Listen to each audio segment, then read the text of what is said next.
This podcast contains swear words and two brothers discussing how to make their behavior fit their beliefs. It seems polite to warn you. You and I will disagree. I'm not you.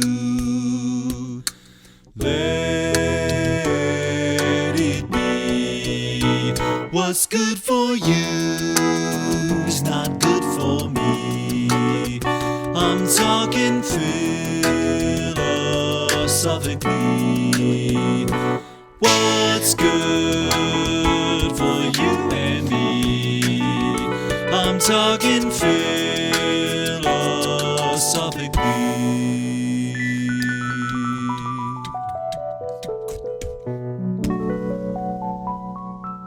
Welcome to Philosophically Sound, where we explore the music people like and learn to love the music and people we explore.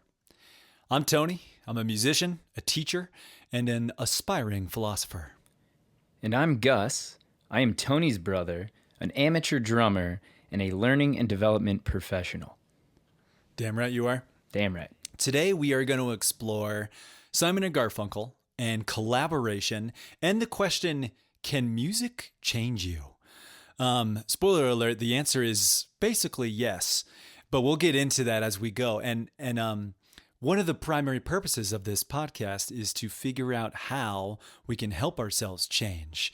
If we want to change to be more cooperative with the people in our lives, if we want to change to be more accepting and open-minded of lots of different types of music, maybe types of food, types of people, that is what we are concerned with in the Philosophically Sound Project. How can we better behave according to our beliefs? So first, let's talk about that. Gus, is there stuff you're working on in your life right now? Some behavior you're trying to learn, maybe a new skill? What's going on that relates to this? Yes, sir. The first thing that comes to mind is I'm getting married on the May 27th, 2023. Right on. Shameless self-promotion here. Come to my wedding. And so for the honeymoon, we are going to Mexico. And the reason we're going to Mexico is one of my groomsmen is getting married in Mexico the next week. So we said, let's just combine the honeymoon and going to his wedding.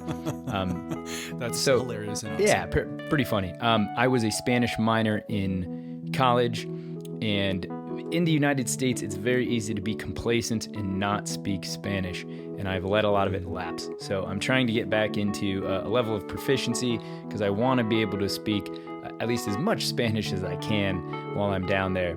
And now it's crunch time, and I really gotta go. So I'm trying to build the habit of at least I have Babbel, and it's all right. Or there's other things you can listen to and podcasts, and so I'm just trying to at least expose myself to some Spanish language practice or refreshing every single day leading up to this moment. But it's surprisingly easy to fill my time with other stuff. So trying to make that a priority.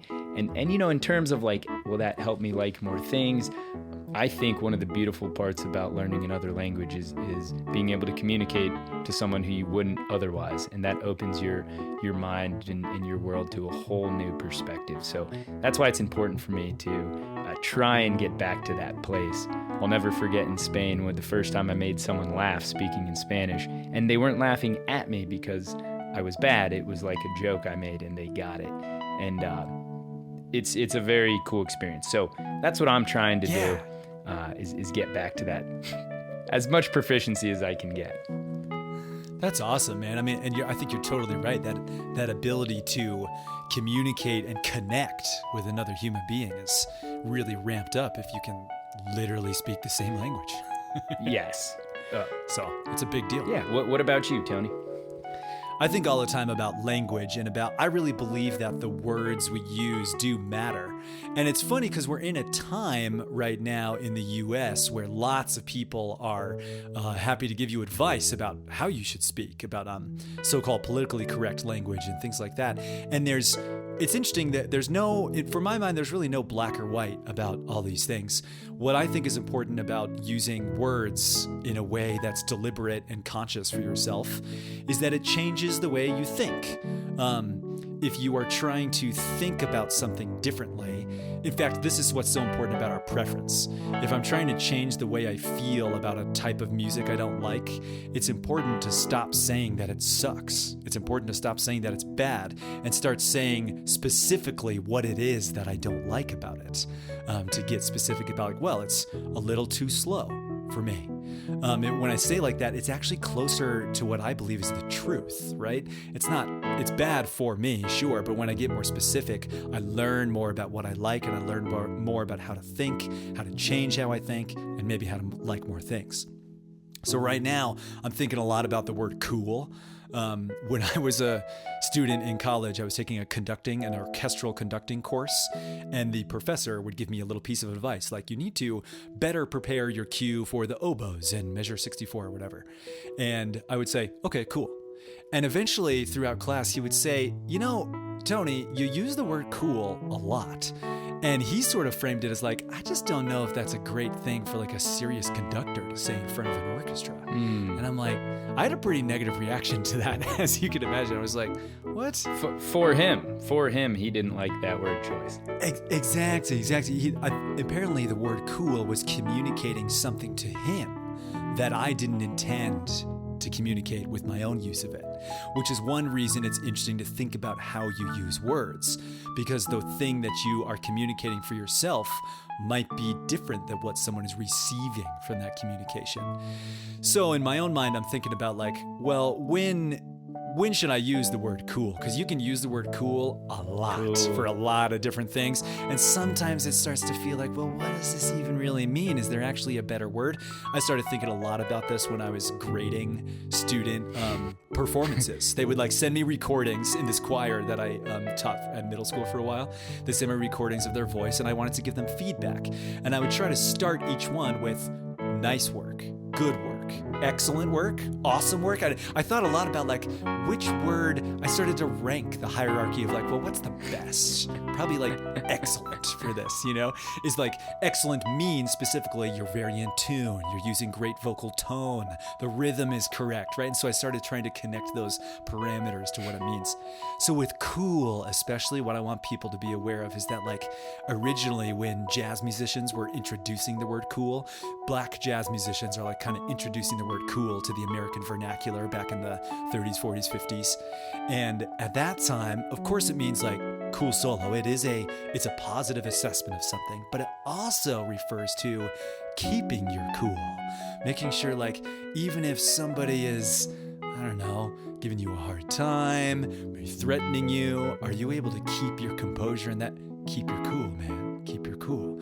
And it's interesting to think of cool that way. Like Frank Sinatra is also, I think, someone who fits that definition of the word cool. He's always composed and a little reserved, and almost separated from the emotion or the power of what he's doing. He's keeping it cool. I gotta stop you. Would you write cool on any of the kids' papers? Yeah, actually, some of the students who would build, they would use GarageBand and build beats for me. I would sometimes say like, this is a cool beat. I dig it. Cool beat. I would use words like that for them, but I wouldn't use words like that all the time. It was important to me to sort of separate words for different occasions. Gotcha. So if I'm hearing you correctly, you're using the word cool right now, but you're just trying to like be deliberate about the word you choose for certain meanings, which can expand. I mean, you could talk about that for countless words, I'm sure, but just making sure it's measured and appropriate, and you're communicating what you think you're communicating to that listener. Yeah, or at least even communicating what I really intend to communicate. Being specific about like, what do I mean by this word? And then hopefully other people get it too. It's a work in progress. I don't have any clear answers for you, but we'll see how it goes. Awesome. Do you want to quickly redefine the implied for me in case this is someone's first time listening? Because we mentioned it in that previous discussion. You're right. Let's stop. Yeah, the implied for me says that any expression of preference. Here's where stuff gets a little philosophical, because what we're trying to do in philosophy is define terms really carefully so we can know what the heck we're talking about. You can say something really vague like truth is good, but of course it means whose truth? Good for who? We got to define these things more carefully to actually decide if we like it. So with an expression of preference, we mean like anything you say that is comparing something to another thing or just saying what you like or what you don't like. So any expression of preference has an implied for me, meaning that it really is a statement that applies truthfully to you. It may apply truthfully to other people who share your preference, but it may not. And I think, for me, it's dangerous to assume that your preference ought to be shared by everybody else. And that's kind of that's the impetus, the inspiration for this idea of the implied for me is that, well, if you learn to hear an implied for me in someone else's statement, you might not freak out as much when they say like, Jimi Hendrix is the best guitar player of all time. And you're like, what about Van Halen, bro? Like, are you seriously? Like, it can actually turn people's statements into not confrontational statements of like, this is better than that, but statements of like, look how much joy this thing that I love is bringing me, you know? Great recap of the implied for me. And why is that important for anyone to realize? I think it's important because it helps you take the opinions and preferences of other people as seriously as you take your own. Well said. Because it's easy to say like, right, it's easy to say you like the Powerpuff Girls. I don't think I want to like take any of your arguments seriously anymore, which is actually a logical fallacy, as categorized by other things where you say like, well, because you believe this and you're associated with that idea, now all of your arguments are invalid, which of course isn't true. Yeah. And you always talk about putting down someone else's preference. And we're talking about art and music mostly here, but it gets scary when you talk about religion, political affiliation, gender identity, and these things where these groups are persecuted. And so if society, the individual, if you can habitualize acceptance and love for more types of art, will that spill over into your love and acceptance for other types of people and ideology? Exactly. As long as it's not sort of infringing upon yours, there's probably lines you can draw in there. So, I think it's really, like, some people might be saying, duh. Yeah. But that's sort of the point. It's something we take for granted, don't bring to the top of our mind, and we sort of coast along. There was an instance the other day that made me think of you, where I was with some coworkers, and we were talking about a boiler, and this guy was trying to guess that it was a boiler, and I could go into the whole story. But long story short, one gentleman said, it's the thing in Matilda that they're scared of in the school. And the other guy had never seen Matilda. So he's like, well, you've never seen Matilda? How have you never seen Matilda? And so you've talked before about that, like, disbelief that someone hasn't consumed the same art as you, and how we can't even believe that, where really statistically and most likely there's tons of people who haven't had the same experience as you growing up, because we're all fairly unique. Especially if you think about 7-8 billion people on the planet and all the different cultures and types of art and things you can consume. Like, of course we don't have that all in common. And I think the point is, we don't have to have the same experiences in common to share common human emotions, right? Exactly. And perhaps a reaction of someone who sort of is more cognizant of the implied for me would be, oh, you haven't seen Matilda? I highly recommend it. For me, I love that movie. But what's your favorite childhood movie? Or, right, you just sort of okay, yeah, go see this. Now let me try to learn from you. What has been your experience? And that sort of productive curiosity can go a long way. So why Simon and Garfunkel is a thought I had here, because this is our first very prepared episode of the show. I had that question, actually. So why Simon and Garfunkel? They've been on my mind a lot lately, is the short of it, and I want to trace this back in like early college or late high school, I got a gift certificate to Barnes and Noble. I don't know what you do with your gift certificates to Barnes and Noble, but I bought CDs when I went there. I used to. And I bought the album Wednesday Morning, 3 a.m. by Simon and Garfunkel. I'm like, I think in the moment I thought something like, I've heard of Simon and Garfunkel, but I've never seen this album. And it's the only one that they have here by the counter, so I'm going to buy it. And I listened to it, and I just freaking loved it. I was sort of surprised that the only song I knew on the whole album was Sound of Silence. All the rest I'd never heard before. And it turns out, this is perhaps one of our first kind of implied for me isms here, is that most things I've read about the album describe it very shortly and simply as a flop. Which means that it didn't sell a lot of copies. Not a lot of people bought it when it was released. However, what it totally leaves out, that sentence, is the incredible singing and songwriting that exists on this album, and just like how charming I find it. It's got another song on it, this album, called Sparrow. It's like, who will love a little sparrow? And this is a song that Paul Simon wrote, which I find really lovely because I feel like he wrote it to fit the folk covers that were also on the album. It feels like it just blends in with those songs in that it has the same melody, verse to verse. There's no like verse, pre-chorus, bridge, chorus sections on it. It's just one long melody, and then they do another verse of that same thing and another verse of the same thing. And so it tells a very engaging and developing story, like a lot of old folk songs do. Then also, this is insight into the mind of Art Garfunkel. During the making of this album, Garfunkel was researching Gregorian chant. Gregorian chant is really old school church music from the medieval ages. I'm no expert on that. I could have said something wrong in that very sentence.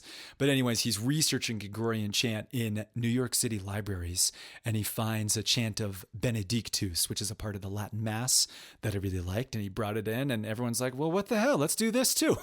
Let's do a cover of Benedictus. And then there's this really cool song that's also a cover called The Sun is Burning. Oh, I called it a cool song. Is it really a cool song? It might be, because the song is talking about nuclear war and devastation. It's like shrouded in a mushroom cloud of death, like the sun disappears behind a nuclear explosion.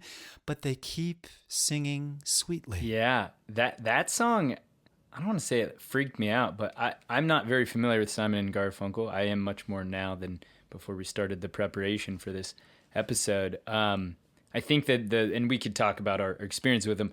I think Cecilia was maybe the number one song I knew by them. It's kind of a happy, funny song, and maybe we're going to get to that.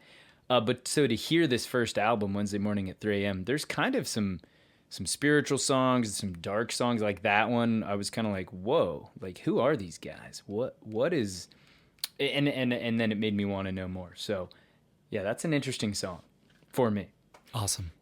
And the last little bit that brought Simon and Garfunkel to my mind earlier is that I've been making music for the past couple of years with a close friend of mine from high school. And he's been studying samba music and other types of Brazilian music and Brazilian percussion. He's paid lots of money and spent lots of time to learn from Brazilian percussionists. And he wrote a lot of folk songs himself, but then kind of tweaked them to make them work with Brazilian percussion. And we had performed live a couple of times. And another friend of ours who we used to play with in a band called In Due Time, he came up to us after the live show and he said, you guys are like Brazilian Simon and Garfunkel. And Corey and I looked at each other and we were like, yes, because we love the way that Simon and Garfunkel sound when they sing together, you know? But then later when we were getting ready for a recording session, I started thinking to myself, I don't actually know how to sing that many Simon and Garfunkel songs. And it turns out, I think, that a lot of their songs are actually quite a bit harder to sing than they sound like they will be to sing. Interesting. Simon and Garfunkel sing and they sound so light and gentle and easy as they sing. But some of the melodies and some of the rhythmic content is actually it's a little funky. It takes a few listens, I think, to sing back. Of course, that's also based on my musical experience and preference. Somebody else who's like steeped in a different tradition might listen to this stuff and be like, oh yeah, no problem. Hopefully we can link to, if there are any recordings of the Brazilian Simon and Garfunkel. I definitely would like to hear that. I imagine I'm not alone. The band is called Blengy, and we are working on recordings. We've mixed a few, and so that should be out in the world eventually. Excellent. I will look forward to it. You ready to explore? I'm ready. So we're going to dig into some musical details of a couple of Simon & Garfunkel songs. We're going to look at two that came off of their first album, Wednesday Morning, 3 a.m. I call this the nuts and bolts, the reality of the music.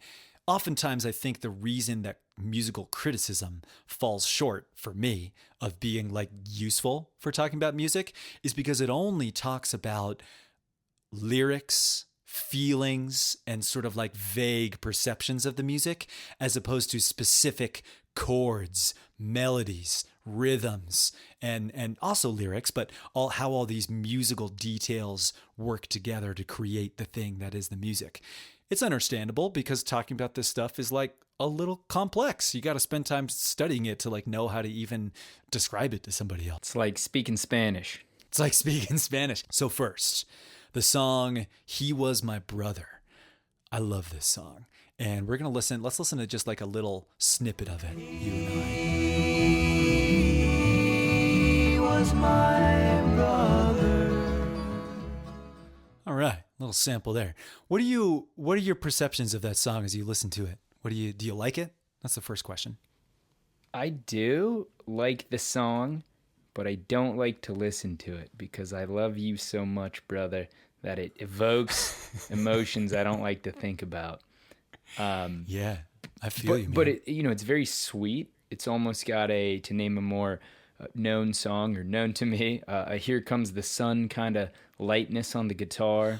Oh, yeah. And first, you don't know, when you say he was my brother, that past tense, immediately it's like, oh, he was, what happened? And you're hoping that they just got in a fight or something. And then the next bar kind of confirms like, oh, okay, he passed away. So a sad subject matter, but a very sweet sound to it. Yes. So let's talk about that sweet sound. Here they're singing in harmony, and what Simon and Garfunkel are definitely well known for is singing entire songs in harmony the whole entire time. Now, not every single song of theirs is like that, but many, many of them are. And this is fairly unique compared to the pop music of today, where we generally are focused on one voice for a little while, and then if vocal harmonies come in, they come in a little bit in the background. If you listen to this recording of He Was My Brother on a good stereo system, you can hear really clearly the separation of the voices from channel to channel. There's like Paul Simon is on my right and Art Garfunkel's on my left as they sing, which is actually really handy for starting to tell their voices apart if you're interested in that sort of thing the way that I am. One thing I noticed about the rhythm here is that this is also very much recorded. I'm pretty sure it's recorded without any metronome or anything like that. Modern recording technique, you'd be clicking like so that way you can, edit things really easily. If you need to move a drum hit back and forth, you can add loops to the live recordings too. Here, they're not using a metronome. As I went through this, I detected it starts around like 100 beats per minute and probably is more like 106 or sometimes 108 beats per minute in the last verse. And in the last verse, things get more and more desperate and passionate as they sing about like the moment of their brother's death. And so that's not much tempo fluctuation, like 6 or 8 beats per minute, but I think it does add urgency to the feeling of the song, which is cool. It's cool to imagine how like you don't have to go at a steady tempo in order to have a emotionally satisfying experience. In fact, maybe you shouldn't go at a steady tempo in order to have a particular kind of emotional experience. That struck me about this song. Then the chords. It's in E major, so it starts in E, but right away, the very second chord that's played is what we call a non-diatonic chord. Now let's break that down. Most of the time in songs, we have a tonic, we have a home key, we have a scale, like a set of numbers that are really regularly used throughout the song. In this song, it might be these. We start on E, we can make that 1, and we can go 1, 2, 3, 4, 5, 6, 7, 1. That one's not 8, it's actually 1 because it's the same note an octave higher. That has to do with fractions and sound and physics, and we can talk about that another day if we want. So here we have all of these notes, and the 7 sounds like this. 1, 7, 1. But then Paul Simon puts in a chord that's a flat 7. This chord. So instead of building that chord, he goes to this chord. And that chord has a great sound. It has a great sound of seriousness, I think is how I would describe it in this song.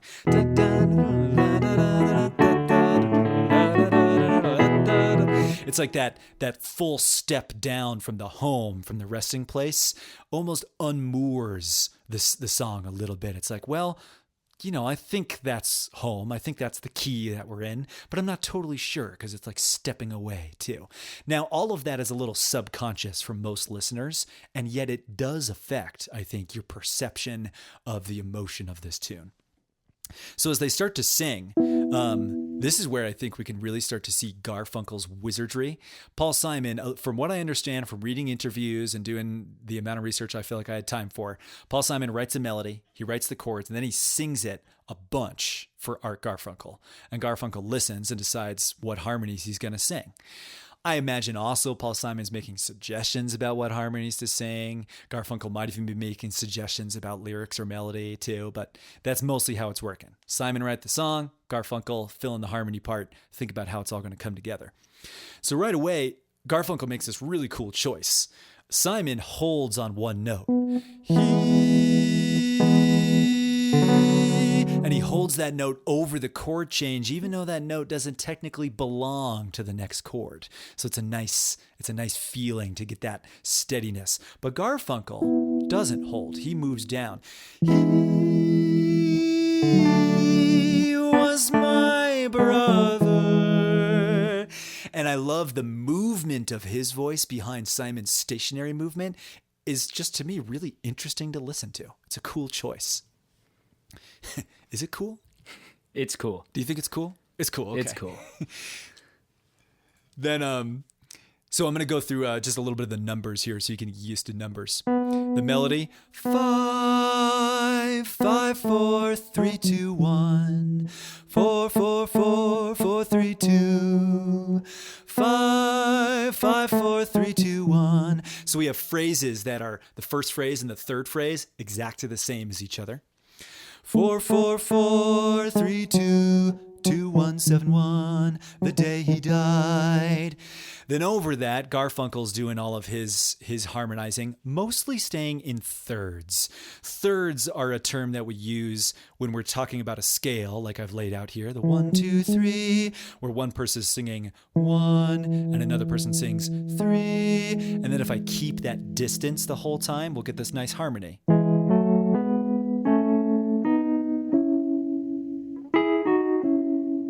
Right there, I just played the brother. Brother, brother.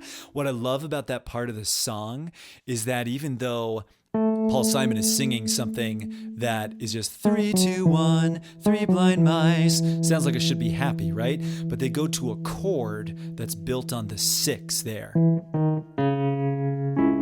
And that's a minor chord in this key. And so that minor chord gives a slightly sad feeling to the word brother. He was my brother. It's like, oh, that's a little dark. I need something next. 5 years older than I.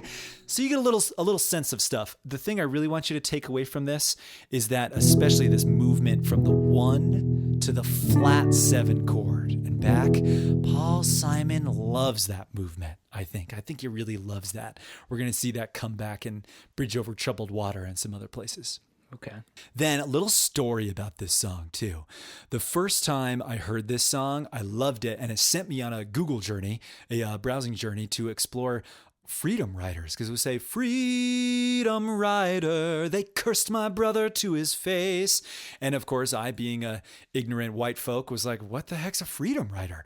And I went and looked it up and I'm like, holy smokes. And freedom riders were people who were trying to test the new laws of the land in the civil rights era. Hey folks, Future Tony here. I read this whole article on History.com about freedom riders, but didn't have it handy with me while I was recording and sort of stumbled through my explanation of this. It seems well worth giving you a clear explanation of what freedom riders were. From History.com, quote, freedom riders were groups of white and African American civil rights activists who participated in freedom rides, bus trips through the American South in 1961 to protest segregated bus terminals. Freedom riders tried to use whites-only restrooms and lunch counters at bus stations in Alabama, South Carolina, and other southern states. The groups were confronted by arresting police officers as well as horrific violence from white protesters along their routes, but also drew international attention to the civil rights movement. End quote. And it's so valuable to consider this context as you think about Paul Simon writing this song at this time. Then this song, He Was My Brother, is released in 1964, the same year of the Civil Rights Act of 1964, passed by Lyndon Johnson. The year prior, in 1963, President Kennedy is assassinated. So this song would have special resonance for the people who listened to it of the time and Paul Simon himself. That's fascinating. So freedom rider, like with an R, R-I-D-E-R. Yes, right. R-I-D-E-R, exactly.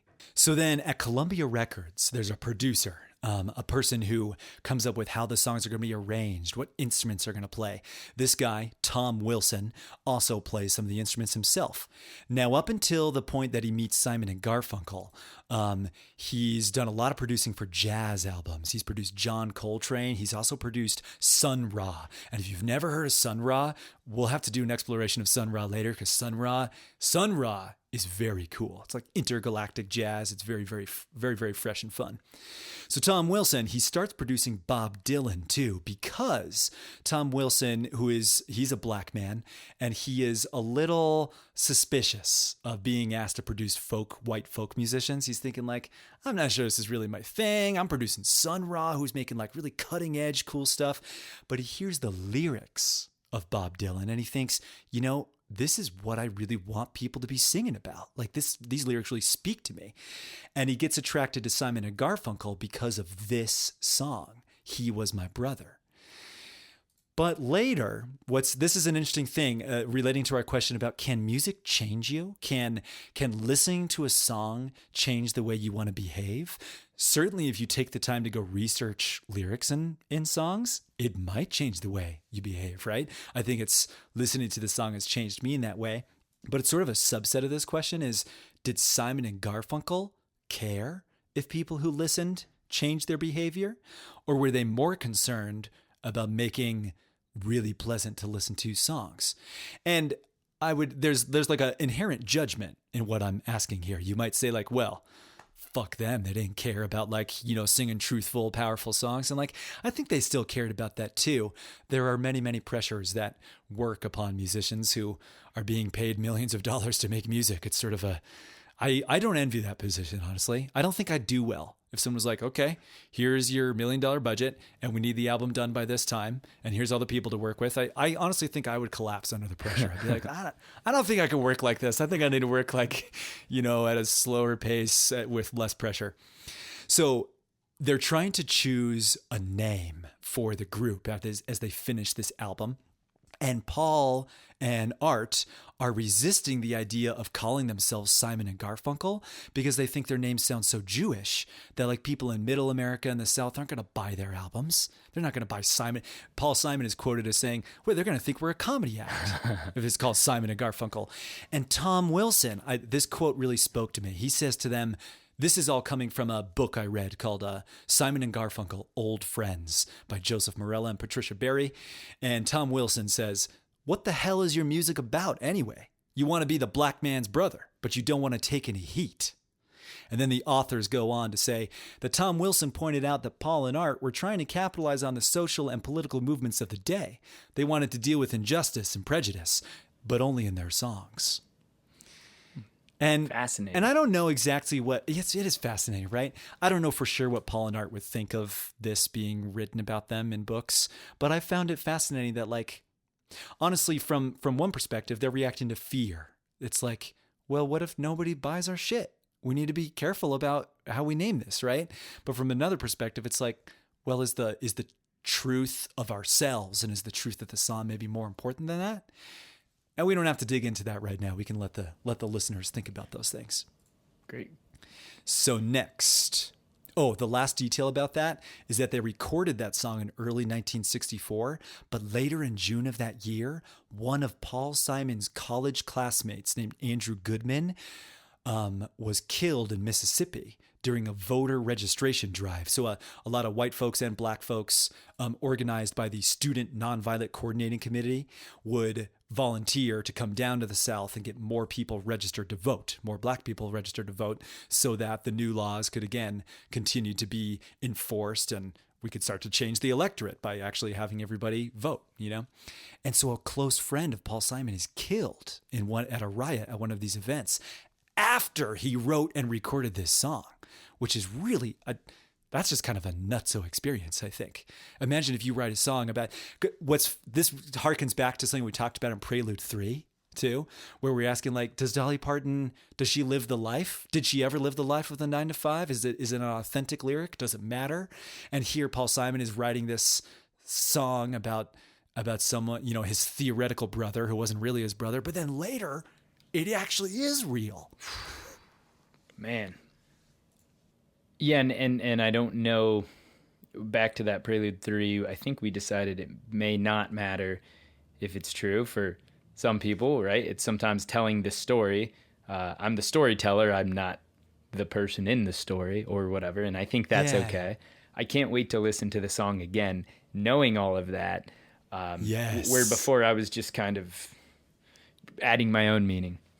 More sort of meta thought here about the implied for me. And if you, listener, want to like more things, in my own life, I've experienced no better way to like something than to go learn about it. If I'm listening to lyrics, if I'm wondering things as I listen, if I take the time to get on my computer and go look at some stuff, I'm like, oh my gosh, this is so fascinating. And now, at the very least, I'm just engaged and interested as I'm listening. And so now I'm just getting a whole new experience out of songs that way. Yeah, that's amazing. And, you know, I'll bring in a training topic or an organizational topic where a former company I worked at would phrase it as good curiosity, where you're always asking questions. Why do we do it like this? Is this the best way to do this? I've taken this process for granted, but where did it come from? Like, you know, and not questioning everything necessarily, but and as you dig deeper, you get to better results. And I find that, you know, true about music or art or whatever. Once you know the story, the method, hey, that's a great painting on the canvas. I just think it's paint. Oh no, actually there were 10 other steps and paper mache and they left it out in the sun to fade. And you're just like, wow, that's like a lot of love and effort put into this thing, and you appreciate it more. So yeah. Cool. Let's talk about The Sound of Silence. Seeing that cool there was very much just like end of section, on to next. Cool is a transition word. It can be a transition. Yeah. Well, see, I'm just noticing all the different ways I use it, and the listeners can judge whether or not they think it's a good use or not. About The Sound of Silence, this song is super well known, I think, by many folks in our country at least. And it's very, very covered too. Lots and lots of people do covers of this song. And there's a playlist that we've created for this episode specifically. It's an hour and a half. And on this playlist, I've tried to include Simon and Garfunkel, but also things that I think are connected to Simon and Garfunkel. And we'll get to that later.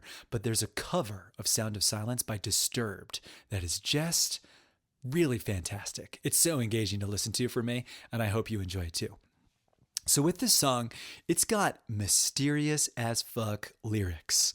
You can just search in, what does the sound of silence mean? And you can read forums and articles and blog posts and all sorts of crap about people saying, what does this song mean? There's a general consensus that it's about people's failure or inability to communicate with each other.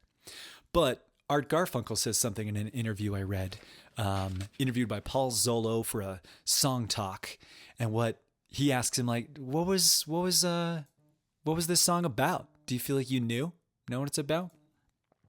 And Art Garfunkel said, what Paul was doing with the lyrics was touching images that can be taken a lot of different ways. Interesting. And like the ink blot. Just it's like these are just ink blots. You decide what they mean. I actually think that that's a pretty important insight into understanding the lyrics of Paul Simon. Later on, he talks about how it became more important to him, especially, this is after The Sound of Silence, later when he's writing songs for like the last album, Bridge Over Troubled Water, that it was, of course he wants the words to make sense, when strung together, but he cared more that the words fit with the melodies that he had created and that they sounded good to sing, which is a very, I think that I would categorize that as like a pop music concern. When you're trying to make something that you want as many people as possible to like, that can be a good way to do it. Because, I think Paul Simon probably realized, and we could criticize him for this or not, depending on your own beliefs, he probably realized that songs like He Was My Brother are going to elicit a very strong and specific reaction, depending on who the people are who listen to them. Right? There are going to be some people who hear that and like, well, I have no sympathy for this person. And we can call those people assholes or whatever we want to do. But, and other people who'd be like, yes, I love this. And Paul Simon, I think eventually was like, I'm not sure that I want to, dig into the things that are that divisive. What if I can get through that, beyond that? I think that could either be considered a noble pursuit or a cop-out, right? Depending on who you are. Yeah, and I forget which prelude. I think number 2 when we talked about Nickelback. But you mentioned that being intentionally vague can be a storytelling tactic or a songwriting tactic that people use because it has broader appeal. If you're very specific, then people who don't have those experiences maybe don't associate with the song. When it's vague, more people can attach their own meaning and thus be more popular. Yeah, I think so. And so with the vagueness of the lyrical material also comes a kind of vagueness with the introduction.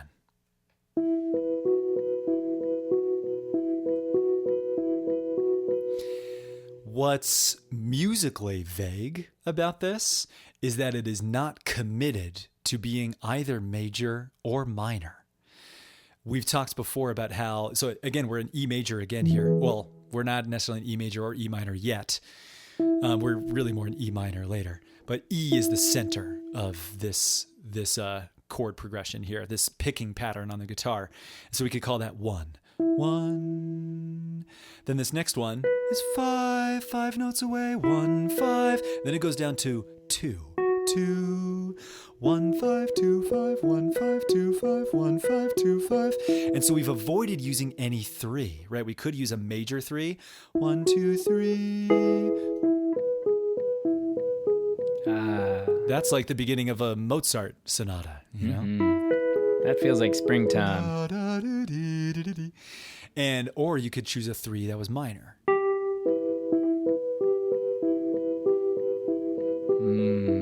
Space exploration. Yeah, space exploration. But instead, he chose the 2. Hello, darkness, my old friend. Oh, that was lame. There's the chorus. Not cool. That was not cool. Well, maybe it was too cool. It was too cool for this. So I think that the vagueness of those notes, its non-committal nature to major or minor is very specifically part of this song's whole vibe, right? It's like I need to set people up for this journey with a chord that's gonna put them in the right kind of questioning mood, I might be stretching a little bit there, but that's what I think of this sort of suspended chord that's not resting anywhere, right? Very quickly, they get into a more defined key, and there's all these notes. Let me sing this melody.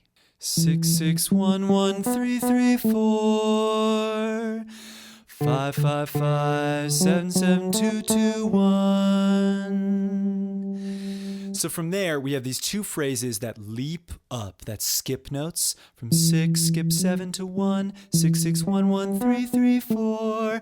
Then it does the same pattern, but down a step. Starting on 5, skip 6 to 7, 5, 5, 7, 7, 2, 2, 1.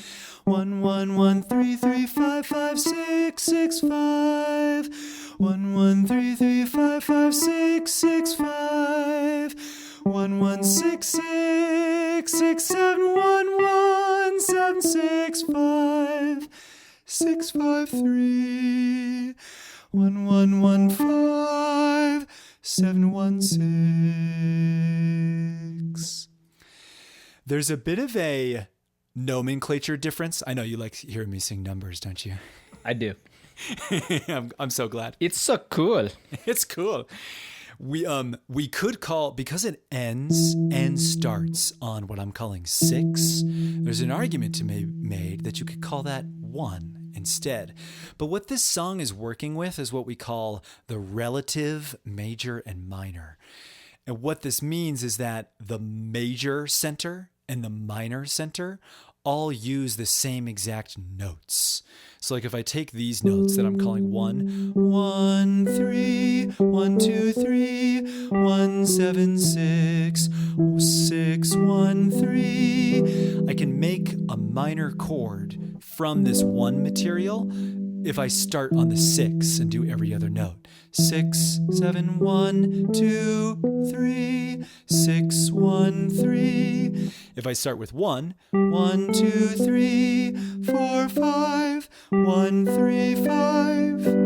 I can make a major chord there, or I can make a minor chord here. Both of these chords are using 1 and 3. The only thing different is whether it's 5 or 6. And very much this song is playing with the transition between feeling like we're in a major key or feeling like we're in a minor key. In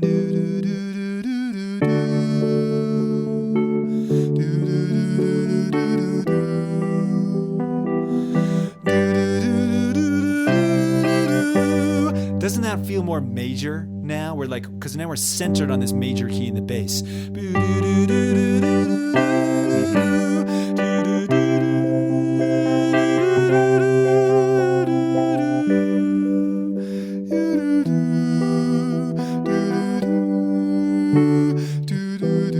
But every verse ends with the 6 chord, not the 1 chord. So we're always ending in that minor zone, which again is what gives this song its reflective, kind of questioning, vague quality.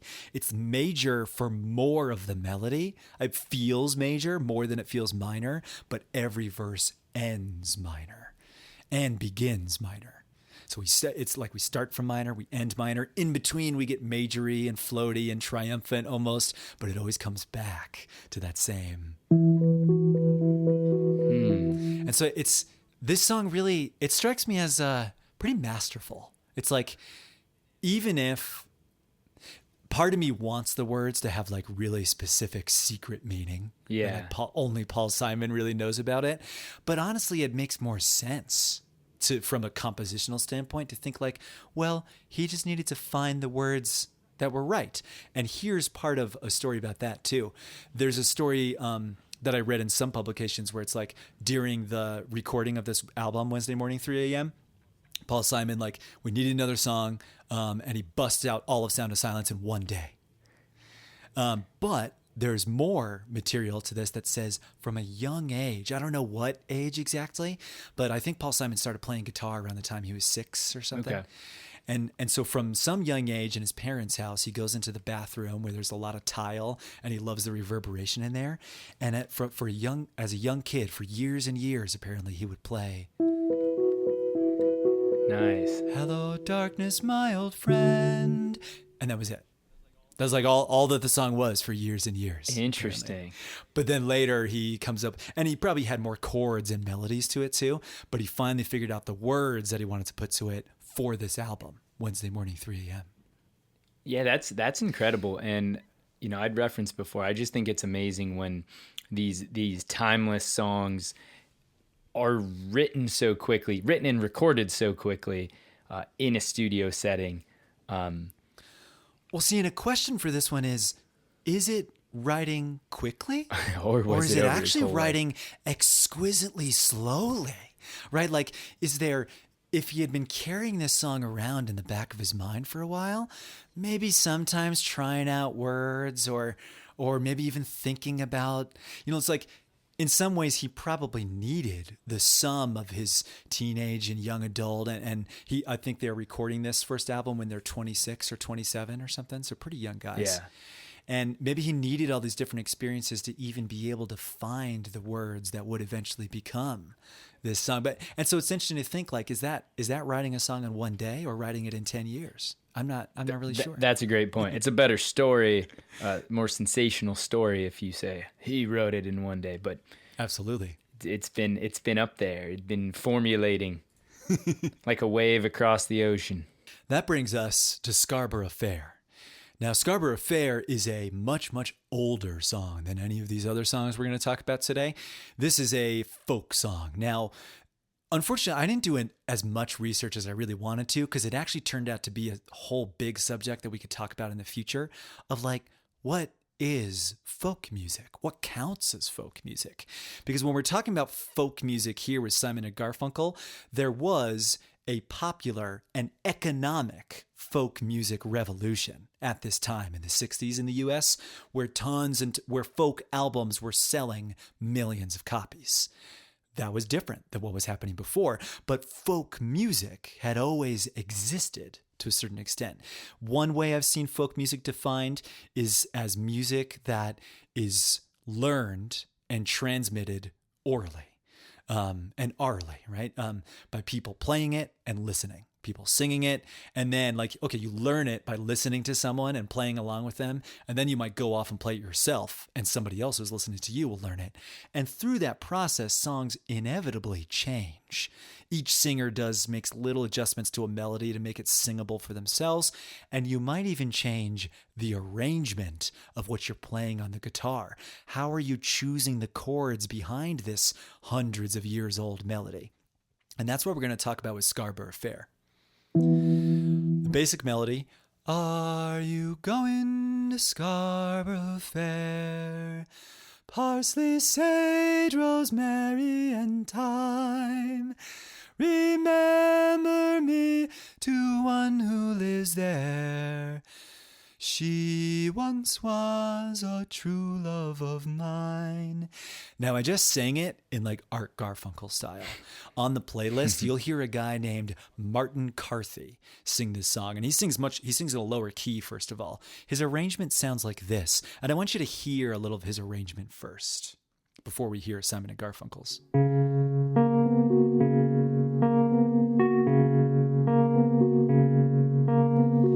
Are you going to Scarborough Fair? And he does a lot more parsley, sage, rosemary, and thyme. He sings a little more accented and forcefully, and he kind of sage. I love that he does that. He kind of dips down there. Whereas Art Garfunkel is more, are you going to Scarborough Fair? Much smoother and kind of, in fact, we're going to talk about the real rhythmic differences between this, because later on, after Scarborough Fair comes out, which is one of the middle Simon and Garfunkel albums, Martin Carthy gets a little frustrated, I think, because Paul Simon had lived in London for a while, met Martin Carthy, and learned this song for the first time, not by listening to any recording or not by reading any sheet music, but by listening to Martin Carthy play it at shows and then learning to play it from him. So there's a fair case to be made that this arrangement that Martin Carthy is using definitely influenced the arrangement that Paul Simon created for the song too. And so later, Martin Carthy was like, how come I don't get any credit at all for you guys doing this song and like you playing it so similarly to me? Later on, apparently they meet up I think decades later, they meet up in person and talk about it, and it's all groovy. It's all good. No problem. But it's an interesting question of like, when we're talking about music here, a melody that doesn't technically belong to anybody because it's a folk melody that was created by somebody or groups of somebody's years ago before anyone was even thinking about selling music. right? If this melody doesn't belong to anybody, then can the arrangements that go with it belong to people? And can this is a whole complicated copyright issue. So let's just examine the musical differences and similarities. And it's what I really think about here are two things. There's the pitch and the rhythm. The pitch, how high and low stuff is. The rhythm, how long or short all the different notes are. So first of all, both of these are in minor keys, but they're in a distinct minor key called the Dorian mode. This is a fancy music theory term for a particular kind of minor scale. A lot of minor scales would follow exactly that major scale, like we were going back and forth in Sound of Silence. 6, 7, 1, 2, 3, 4, 5, 6, 6, 5, 4, 3. And the operative notes are the 4 and the 3, which is that this is a half step. Notes that are really close to each other. The Dorian mode takes that scale degree and moves it up a half step. So the Dorian sounds like this.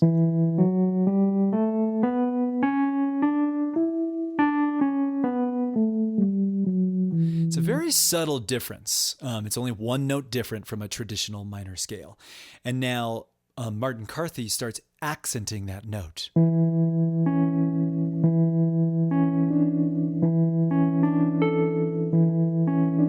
So the notes he's playing here are like a 6. Actually, I'm going to recalibrate and call this 1. 1, 2, 3, 4, 5, 6, 7, 1. So the notes he's playing are 1, 6, 7, 4. So this is weird because we have a 1. Normally we'd play a chord from the 1 and we would build it every other. 1, 2, 3, 4, 5. 1, 3, 5. This would be another way you could do Scarborough Fair. Are you going to Scarborough Fair? But he did this. Are you going to Scarborough Fair? Scarborough Fair. So that's what's distinct about it, is that he's not using the obvious minor choice that would go with this minor melody. He's using the Dorian minor. And that's a big connection because Simon and Garfunkel are doing exactly that same harmonic language. However, again, here's his picking pattern. Now get ready for Paul Simon's guitar picking pattern.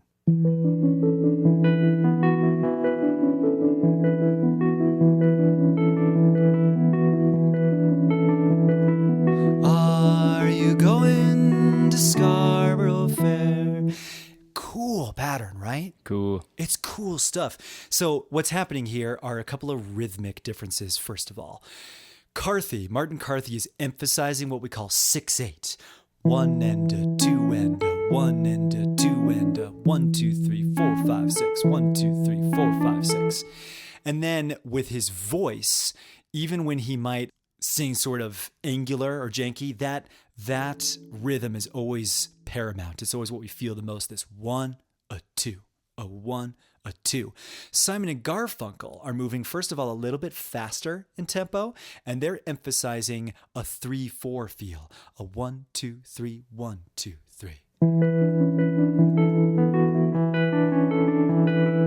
1, 2, 3, 1, 2, 3, 1, 2, 3, 1, 2, 3, and filling it up with all these eighth notes that make it busy and washy and floaty.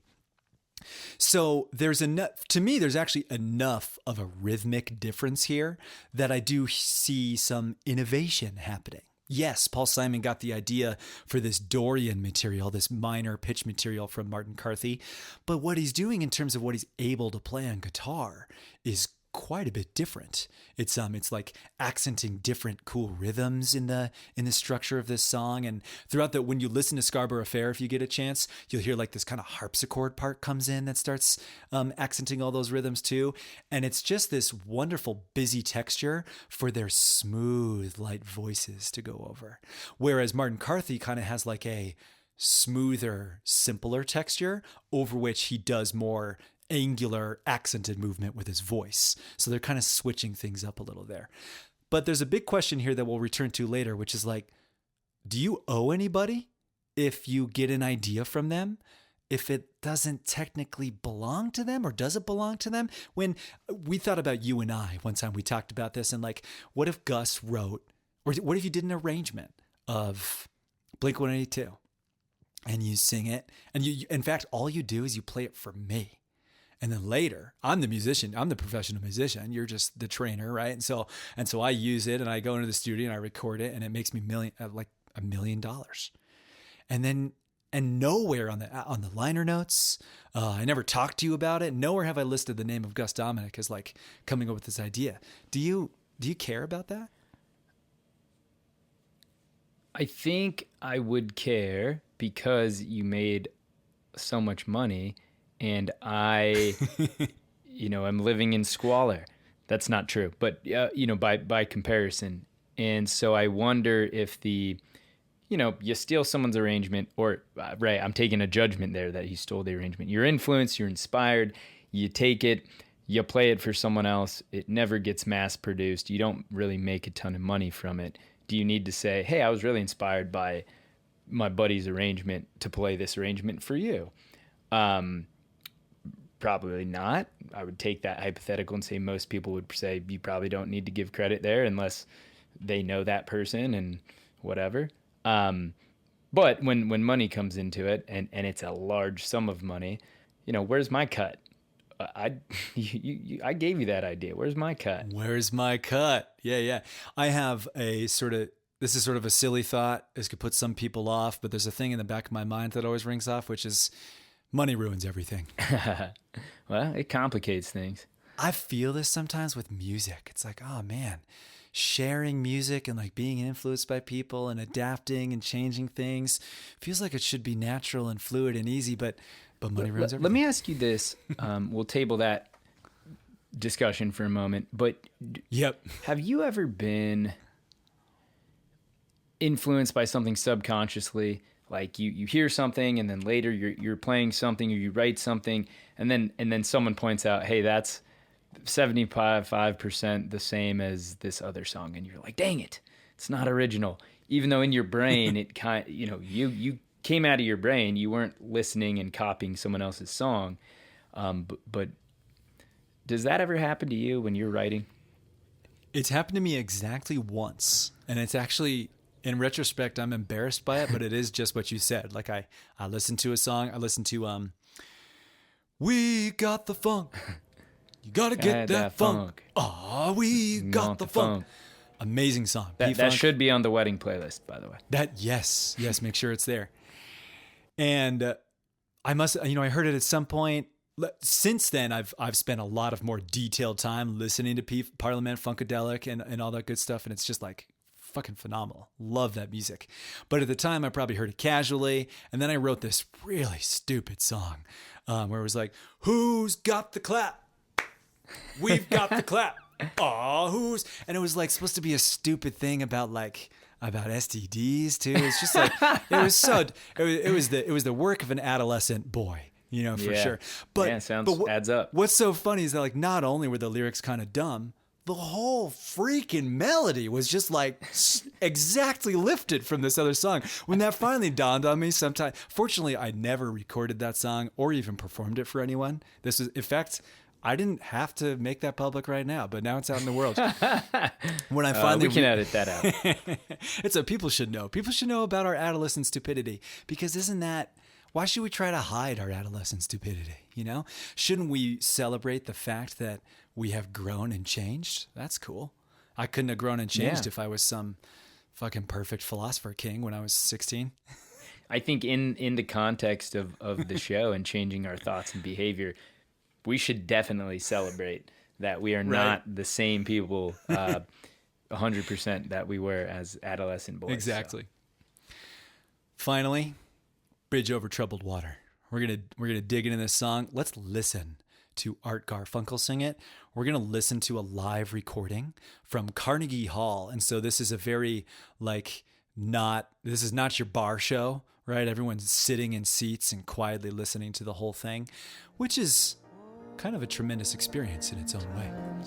So let's hear what Garfunkel has for us. Just Garfunkel and piano. And friends just can't be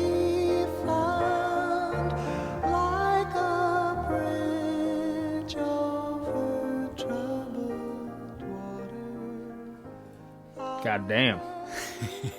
It's I find that to be cathartic, meaning that there's so much emotion present in the sound of Garfunkel's voice and that piano player that I just can't help but feel that emotion myself.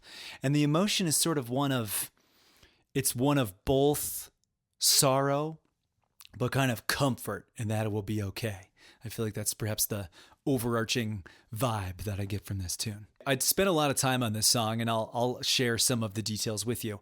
It took me 35 minutes to figure out the piano intro. I wanted to listen and very carefully figure out every single thing that he was doing.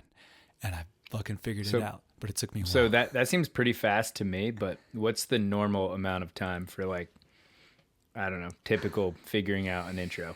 Okay, figuring out how to play What's My Age Again? Maybe 5 minutes? Yeah, 5 minutes, Okay. You got the whole thing. 35, substantial. What's cool about this song, Cool. one a story behind this song is that they had recorded it, and then their producer thought this should be the lead single from your album. And they thought are you sure that a ballad should be a single? Are you sure this is going to come on the radio and people are going to want to listen? One thing I think makes it work is that it starts very, very big. It has that big entrance on the piano where the piano is playing double octaves. It's playing just an octave of these two bass notes there. And then in the right hand too, I'm not just playing this high note and some chords beneath. It's that high note doubled an octave below it with chords in between. So it's this very big, full sound that takes all of my hands to create, right? All of my fingers. all 6 of my hands. No, it's all of my fingers, right?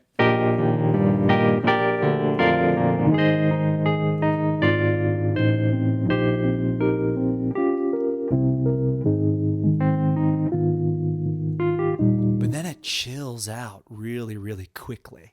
Right, so it starts big, but then it gets gentle, leaving room for Garfunkel to come in and say, hey, when you're weary, when you're down, I got you. I'll be your bridge over troubled water. No big deal. That's what Garfunkel sounds like when he's singing to me. It's just hey, it's patting me on the shoulder and be like, I got you. So this song is, according to Paul Simon and many people, it's influenced by gospel music. And this piano player, Larry Knechtel, was playing piano in the recording session. And this is an element where we get a taste sort of what Garfunkel was doing in the studio. Apparently Garfunkel spent, I think they said 4 hours, just him and the piano player, figuring out what the right chords were to put in between every verse. So Paul Simon didn't necessarily compose the same kind of interlude between every single verse. This is something that Garfunkel would say well, it needs to be more this way, or can you add a seventh to that chord? And the piano player playing different options for him. And so the very first thing we hear is something that I think they probably worked out later in the process. It's something that happens in between each verse that they then use in a really big way as the introduction, which is quite clever. Let's back up to gospel. So gospel music is religious music created by Black Americans in the early days of America. Aretha Franklin was a gospel singer in churches before she ever started making what we call secular, non-religious recordings. And on the playlist starts and ends with Aretha Franklin. I really wanted her to have the first and the last word. First, you'll hear her cover of Bridge Over Troubled Water, which is very, very cool. And then the last song you'll hear is an honest-to-goodness gospel song of her. It's like a live recording of her performing in a church. And it's a song called Mary, Don't You Weep. And the song Mary, Don't You Weep was also performed in the 60s and recorded by a group called the Swan Silvertones. And Paul Simon was listening to this song, and during that song apparently got the inspiration to write this song, Bridge Over Troubled Water. You will hear that song by the Swan and Silvertones on the playlist right before you hear Bridge Over Troubled Water that we just listened to. And there's a line in the song where the singer is, it goes, oh, Mary, don't you weep. Martha, don't moan, Mary, don't you weep. There's like a background chorus. And then eventually the singer's just riffing. He's just riffing. He's pulling out different phrases, both in terms of pitch and in terms of the rhythm and the lyrics that he puts in. And at one point he says, I'll be a bridge over deep water if you trust in my name, or something like that. And apparently that line stuck so firmly in Paul Simon's brain that it later became the lyric for this song, which is another funny thing. Now, here's a story. Paul Simon later, again, decades later, apparently showed up at that lead singer's house and gave him a check for $1,000 because he was like, sure, yeah, you inspired this song that I made. Now, it's sort of funny, like, what percentage of the money that he made on Bridge Over Troubled Water was $1,000 in 1970 or 80 or whatever? But was that, you think that was influenced by his interaction with Scarborough Fair guy? I wonder if that was part of it. He's like, maybe I should pay more literal money to other things that have influenced me and created these things. I don't know. But anyways, so getting back to gospel and gospel piano especially, one of the hallmarks of this style is what we've already said, really big chords, stretching out your fingers, stretching out your hands to make these really big sounds to just fill up a lot of space. And also is these movements, what we call a walk up or a walk down. There's this part of the song where he says, I'm on your side. And right below there, we have the 1 chord, 1 and 3, that walks down to 7 and 2. This is moving in thirds, just like the moving in thirds during He Was My Brother and through a lot of their vocal harmonies. 1, 3, 7, 2, 6, 1, 5, 7.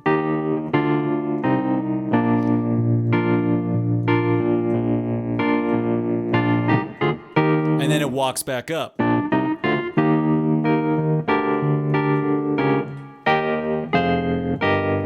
Hear that bass going, ba, ba, ba, ba.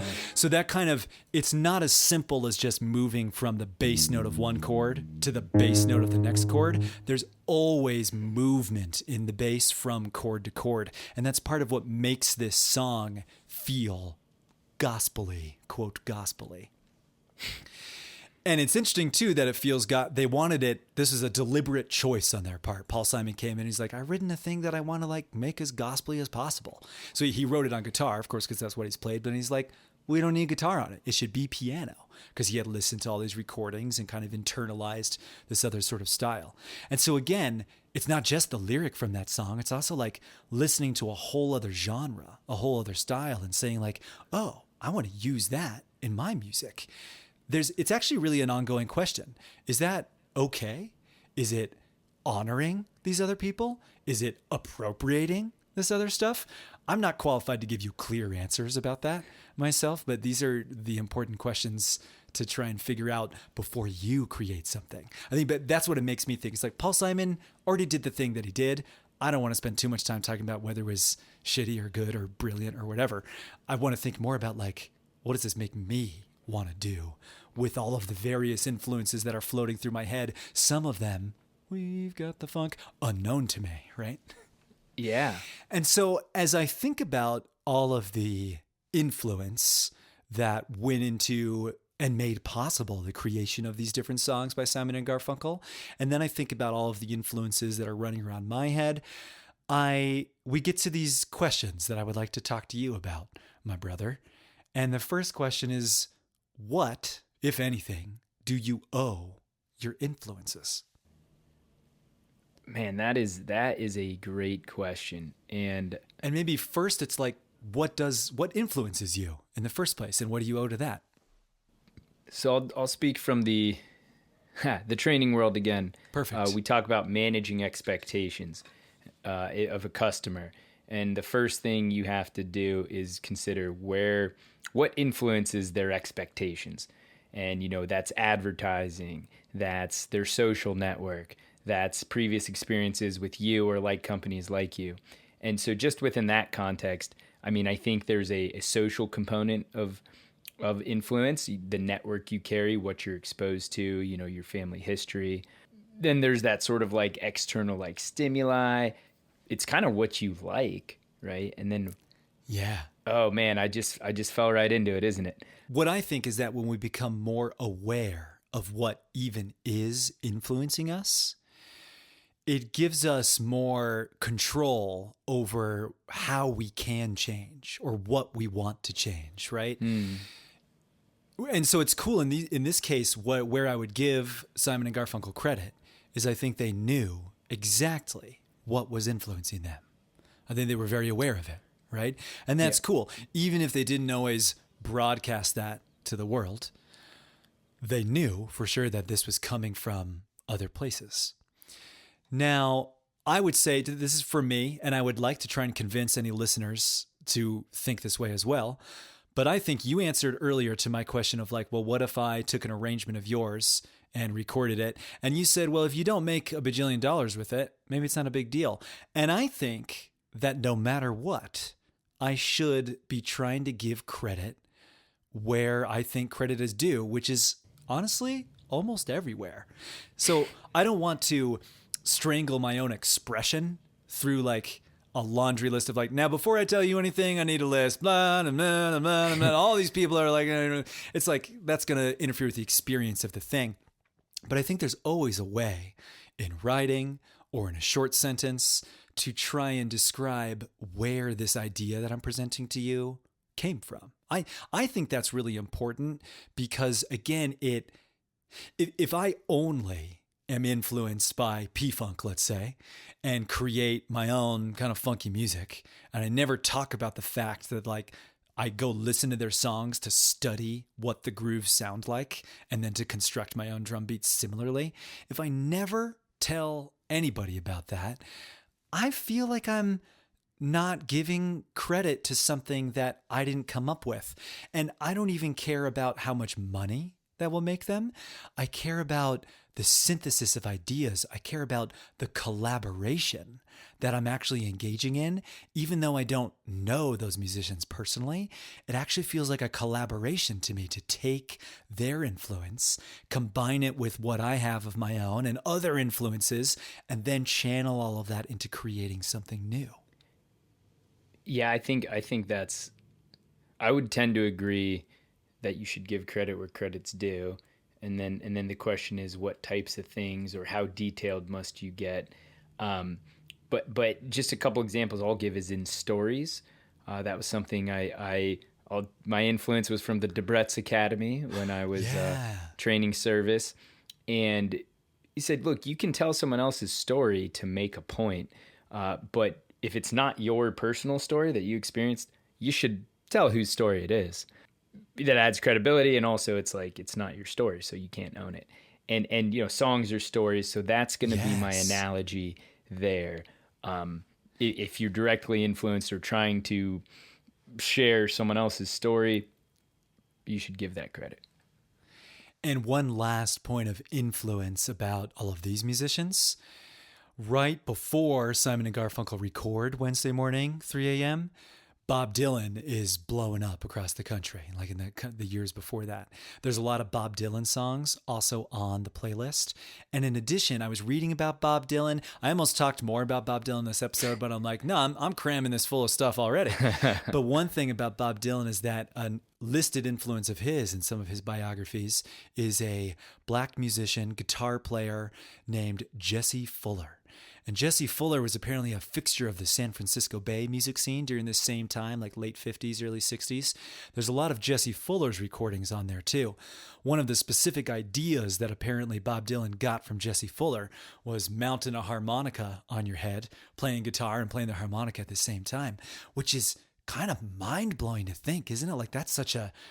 If you ever make fun of Bob Dylan, you do it by playing guitar and harmonica and singing in that whiny tone, right? The harmonica is part of that early Bob Dylan folk image, right? And so what you'll hear from Jesse Fuller, though, too, is he actually goes way beyond that. He's got like a foot pedal for different drums that he's playing as he goes. He's got 2 mounts on his head. One's a harmonica, one's for a kazoo. Sometimes in the same song, he does like a harmonica interlude in between singing, and then in the next one, he does a kazoo interlude between singing. And it's just brilliant. I love it. It sounds so, he's like an original one-man band. Very cool stuff. So this playlist is very much designed to try and speak to the listener through the music. I feel like there are some things about musical influence that I just cannot explain to you or even to myself in words. That like, but if you listen to all the stuff next to each other, I think you'll start to make your own connections and start to see how more music of more genres might be more connected than you think. Excellent. So I hope people enjoy that. I hope you enjoy it. Yeah, I did. And I just wanted to share one shameless Columbus plug. There's this really cool street artist named Bobby Ray Kazoo Man, and he plays a banjo. He's always out on the street by the market. He plays the banjo, and he amplifies his kazoo with like a cut in half Bud Light can bottle, and yes, and he he streams himself around like the world and whatever too, and I need to talk to him about his influences, and maybe it was Bob Dylan. I don't know. One, especially anyone listening to this right now, what we are very much trying to do is figure out where do we want to focus all of this analytical and philosophical attention. And one potential idea is to like dig even deeper into what's influenced us, but also what's influenced us, the influences of our influences, to try and make more preferential connections, right? To make more connections between, well, if the people that I liked and were influenced by this thing, can I now like that thing too? Does it give me a way in to experiencing more stuff?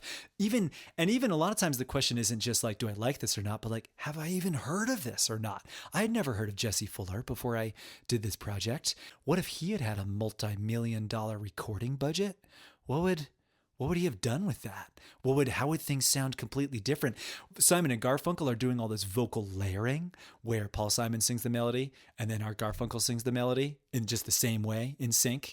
And then they sing a harmony together. And so they've got all these layered voices that are creating that really smooth sound you get too. Sometimes we hear recordings of a person just playing live and it's like, oh, well, that's okay. They must not be as good as Simon and Garfunkel, though. But of course, so much of that really is part of the artistic contributions and collaborations with the recording engineer themselves.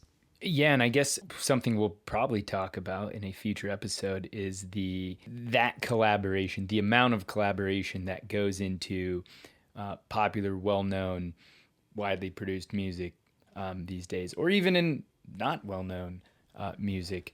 But exactly. And something you mentioned before this episode, I think, was and perhaps it's still on the docket, but how Simon and Garfunkel, I think Paul Simon gets a lot of the credit, and sometimes Garfunkel gets criticized for like, well, what do you even do here? Forgive me if I'm jumping the gun, but no, that's exactly where I want to go next, my brilliant brother. I want to read you just a couple little quotes about about Garfunkel, about Art Garfunkel specifically. Yes, here's an example of an interviewer who goes into the studio with Simon and Garfunkel and just observes and kind of writes about what he sees. A glass enclosure and speakers enable Garfunkel to listen from the booth as Simon sings his part in the studio. After the take, Garfunkel flips the intercom switch connected to a speaker in the studio. Try it again, Paul. I think your feeling was a little better the last time, but your intonation is fine now. No, it wasn't, remarks producer John Simon in the booth once the intercom switches off. I know, says Garfunkel.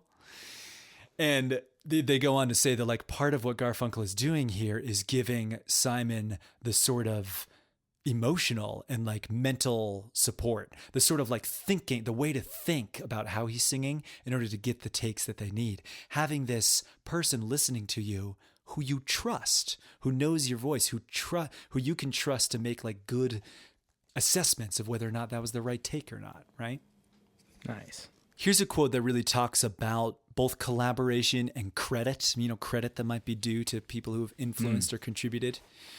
An interviewer is asking Garfunkel these questions. The interviewer says, "Didn't you have any desire to have credit?"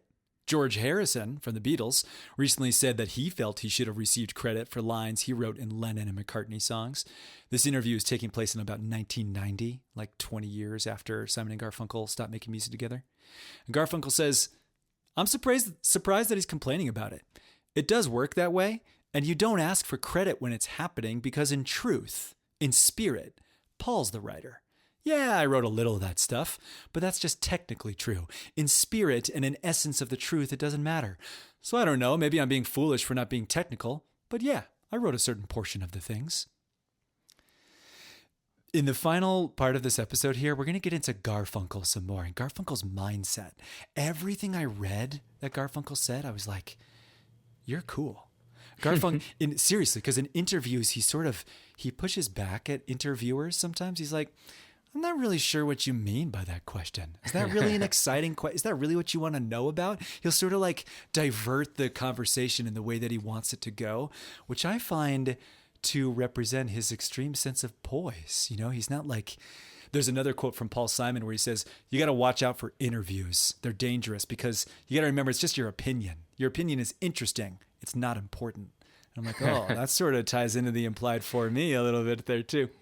Your opinion is interesting. It's not important. And so then another one about collaboration, about like how it takes a ton of different ideas to create these things together. The interviewer asks, were there many disagreements over directions you should take? And Garfunkel says, oh, there were lots of points of view, but I don't know. That's what makes things good. To be unafraid of calling it as your ears hear it is to have truth and authority and identity and commitment and ears. Now, of course, it's going to differ with the other all over the place. And the rest is, can you be mature and not a pain in the ass about working out different ideas? See, you get a lot of mileage when you yield. Every time you say, I don't hear it that way, but let it be your way, you create an emotional catharsis. And that's one of the most valuable tools you're dealing with in the studio. To yield is to create in many ways. Wow. I find that quite profound because often, here's a story about this podcast. We are engaged in this process together, and you may even be able to sense that like I've tried to cram too much information into this episode because I want people to like it so much. A big part of this process of us like learning to work together and to talk about how we're changing ourselves and how we could potentially help change other people is figuring out how to be true to ourselves, to have truth and identity and commitment and ears. And the idea that if we yield, if we let it be another's way too, that is to create. That is to allow in other preferences, other styles, other ideas. And so I'm searching for our podcast once we release it to the Spotify store, and I find this other podcast that's called Sound-fy. And I'm like, whoa, well, that's not the same as our podcast title, but it's pretty close. It had never occurred to me to like go search for the name to our podcast before we launched it, which in retrospect seems I don't know, silly. But does it seem silly only from like an economic standpoint? It's like, hey, I need to be able to capitalize on all of this traffic, right? Or like, what if the podcast had been called the exact same thing? Would I maybe not have just reached out and asked like, hey, do you care if these podcasts are called the same thing? Maybe nobody really cares.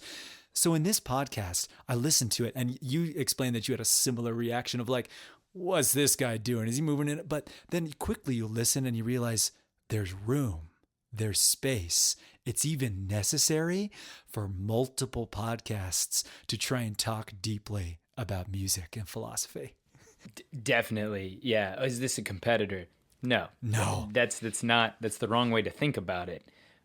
It's creation. We don't know Chadwick Jenkins yet, but he could be a future collaborator, I think. I mean, Chadwick Jenkins, I would love to meet you. If you're at all interested in this show and you're listening, check out Sound-fy, where he starts by talking about folk music actually in early America, 1700s, 1800s. And I'm listening to a series on Nietzsche right now, and Nietzsche's ideas about aesthetics, the Apollonian and Dionysian. And it's like, he goes, it's really heady. It's heady stuff, and I fucking love it. It's awesome. It's like, it's just lighting up all sorts of shit that we're going to have to talk about. To make one more comment about Garfunkel's kind of philosophy there, and that soundbite, to yield is to create. That really resonated with me because we associate creation with the production of something or what's in the song, And rarely do I ever talk about what was left out. What was the counterpoint, the idea that didn't make it in there. Yeah. And so just addition by subtraction or whatever I'm trying to say, by leaving that out, you've thus made the decision and created.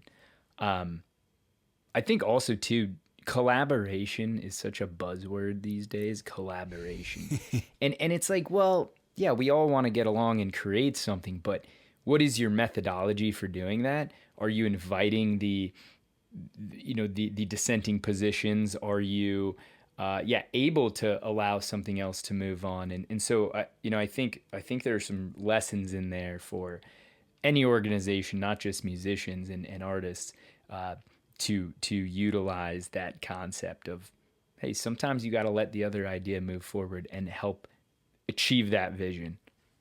Yes, right. When can you help achieve a vision that doesn't belong to you or wasn't initiated with you, instead of clinging to your own vision, right? Yeah. And the vision that was planted in my brain still remains within the sound of silence. Yeah, baby. It's almost like we planned that. In a future episode, I'm going to talk more about podcast influences. I don't want to talk about it right now because I want to Sinatra-fy Bridge Over Troubled Water for you. Yes. So in a future episode, we'll talk more about like how I've been influenced to start a podcast in the first place. And we need to invite you, dear listener, to send us your voice. The theme to this episode currently only has my voice and maybe Gus's voice. And we want you to record yourself singing the theme song. In fact, it's the perfect time to bring in one more thing from Bridge Over Troubled Water. It has this beautiful chord when they sing, when tears are in, tears are in. The way those chords move, I love. And this is the flat 7. That came from He Was My Brother earlier. That's where I noticed this again. It goes from the flat 7 chord to the 4 chord to the 1 chord. And so it's these falling fourths. Do, do, do. It's just this really nice way to arrive somewhere. And in the theme song for this podcast is the same exact movement of this fourth. My song is in a minor key as opposed to the major key of Bridge Over Troubled Water, but I'm using that same downward fourth movement because to me it sounds soulful. It's a thing that I'm absolutely sure I've lifted and absorbed from listening to soul music, gospel music, and funk music. I don't think I could point you to the specific song where I take that because I think examples are in lots of places, but I know for sure that that's a sound that's weaved its way into my consciousness from a young age. And so it's just a thing that I default to, that I love using, right? So credit where credit's due. And now you need to listen to this song. You need to listen to practice tracks I've made, and you can follow all these instructions and make a recording of yourself singing it so that over time our theme song can add more and more literal voices of people. Art Garfunkel, if you're listening to this, which I really hope you are someday in the future, I would just fucking love to have your voice singing this song. It would blow me away. I love your voice. There's some Art Garfunkel solo album cuts on the playlist too, just because I wanted to hear Art Garfunkel sing more. No offense to Paul Simon. This is just reflecting my preference. I think Simon's a great singer too. So Righteous. All that said, all that righteousness said, many people, I want you to know, many other folks who have given me feedback about the first 4 preludes have said Sinatrification every episode must happen. And so the people will get what they want. As I thought about this, I started singing like Sinatra to Bridge Over Troubled Water. And at first I was getting kind of discouraged. I was like, I'm not sure how do I do this? Because I was keeping it very flowy and slow and ballad-like, which I've heard Frank do before, but I was missing the swing of Frank Sinatra's voice. And I thought, you know what? It actually needs to be just like, it's still slow, but it's just a little up-tempo. And I'm not going to do the whole song. We're just going to do one verse that'll balloon right away into a big ending. And Perfect. Here you go, baby. A 1, 2, a 1, 2.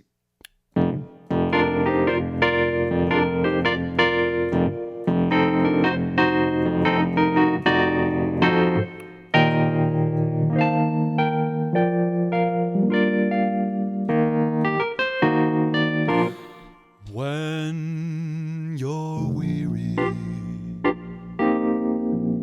feeling down, when tears are in your eyes, I will dry them all. I'm on your side. When times get rough and friends just can't be found, like a bridge over troubled water, I will lay me down like a bridge over troubled water. I will lay, I will lay, I will lay my body down. I will lay me down.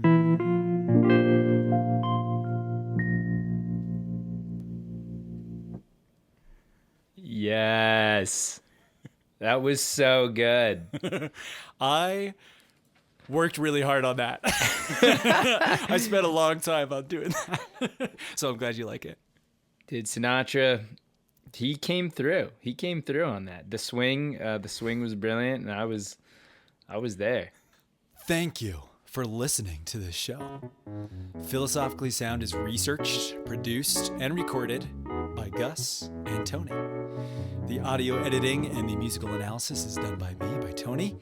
And if you believe in becoming an early investor in this project, or you're listening years in the future and you just fucking love it, support us on Patreon. Give us a little bit of money. We have a couple tiers right now. For $1 a month, you can be in the What Am I Rich tier. For $4.20 a month, you can be in the Best Podcast Ever (parentheses for me) tier.